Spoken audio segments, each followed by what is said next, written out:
आप देख रहे हैं वतन समाचार और मैं हूं मोहम्मद अहमद। जामिया मिल्लिया इस्लामिया, जिसे बीजेपी दिल्ली प्रदेश के तत्कालीन अध्यक्ष आदेश गुप्ता ने राष्ट्रवाद का ज्वार कहा था, अब उसी जामिया मिल्लिया इस्लामिया को अंधभक्त बदनाम करने पर तुले हुए हैं। अंधभक्त जामिया मिल्लिया इस्लामिया के आरसी यानी रेजिडेंट कोचिंग एकेडमी का एक फोटो लगा करके इस बात का प्रचार कर रहे हैं कि लाखों टैक्स के रुपए बर्बाद किए जा रहे हैं सिर्फ माइनॉरिटी या अल्पसंख्यक बच्चों को पढ़ाने को लेकर। सबसे पहले तो सवाल यही है कि क्या अल्पसंख्यक बच्चे पढ़ सकते हैं या नहीं पढ़ सकते, या टैक्स का पैसा वो इस्तेमाल कर सकते हैं या नहीं कर सकते, जबकि भारत का संविधान ये कहता है कि माइनॉरिटी इदारों को सरकार अपनी ग्रांट देने के बावजूद उनमें किसी तरह का कोई हस्तक्षेप नहीं कर सकती है। लेकिन जामिया मिल्लिया इस्लामिया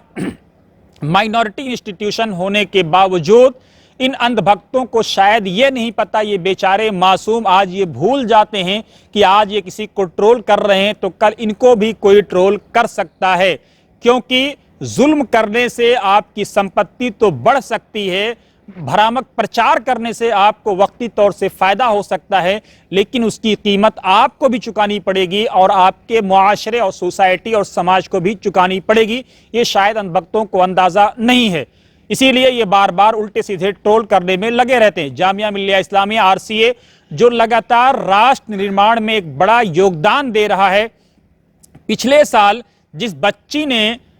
यूपीएससी को टॉप किया था वो क्या श्रुति नाम की बच्ची थी, क्या उसका ताल्लुक माइनॉरिटी से था, इस्लाम धर्म से था, वो मुसलमान थी? इन अंधभक्तों को ये पता भी नहीं चला, या कम से कम इतना अगर गूगल पर खोज कर लिए होते कि श्रुति कौन थी जो जामिया मिल्लिया इस्लामिया आरसीए से जिसने ट्रेनिंग लिया, जिसने देश को टॉप किया और देश यानी राष्ट्र निर्माण में एक बड़ा योगदान कर रही है। इस साल भी लगभग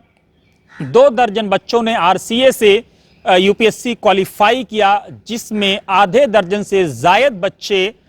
इस्लाम धर्म से नहीं हैं। भक्तों को इस सूची पर नजर दौड़ाना चाहिए और उनको देखना चाहिए कि क्या वाकई जामिया मिल्लिया इस्लामिया सिर्फ अल्पसंख्यक बच्चों को पढ़ा रहा है, या आरसीए में जो पैसा आता है वो सिर्फ अल्पसंख्यक बच्चों पर खर्च होता है। जामिया मिल्लिया इस्लामिया ने पिछले लगभग 11 सालों के अपने इतिहास में आरसीए ने 300 से जायद प्रशासनिक अधिकारी दिए हैं और पिछले कुछ सालों से लगातार वो हाईलाइट भी हो रहा है,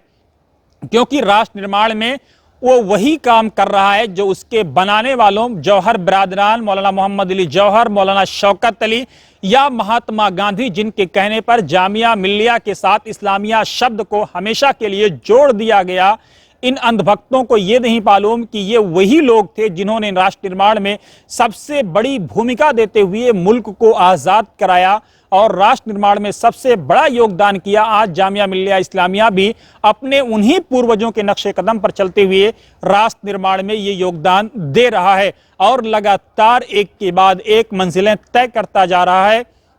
आरसीए हो या जामिया मिल्लिया इस्लामिया का मास कम्युनिकेशन डिपार्टमेंट हो या जामिया मिल्लिया इस्लामिया के बीटेक या दूसरे कोर्सेज, लगातार देश और दुनिया में वो नाम पैदा कर रहे हैं। हमारी ये रिपोर्ट कैसी लगी जरूर कमेंट बॉक्स में अपनी राय दें। साथ ही हमारे यूट्यूब चैनल को लाइक शेयर और सब्सक्राइब करें। आप हमें डोनेट भी कर सकते हैं ताकि बिना रुके, बिना थके और बिना झुके इसी तरह से हम सही और सटीक जानकारी राष्ट्र निर्माण में आप तक पहुंचाते रहें।